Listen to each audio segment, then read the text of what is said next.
thing that David Schwartz was talking about before I hopped over here was, opposition to adoption of this asset class and why they've seen such friction with the banks.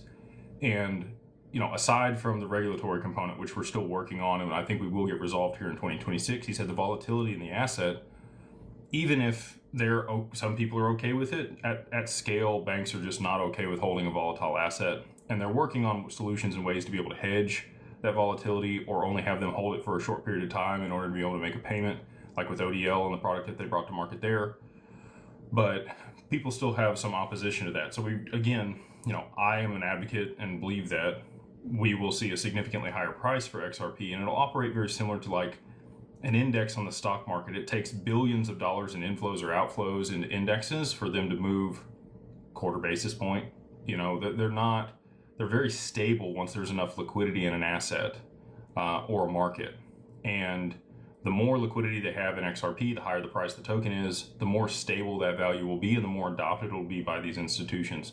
So I believe, the regulatory clarity component with the Genius Act, we have that out of the way, and we will have, the Clarity Act likely this year in 2026 that also changes the game as far as the adoption rate for all the things that are going on.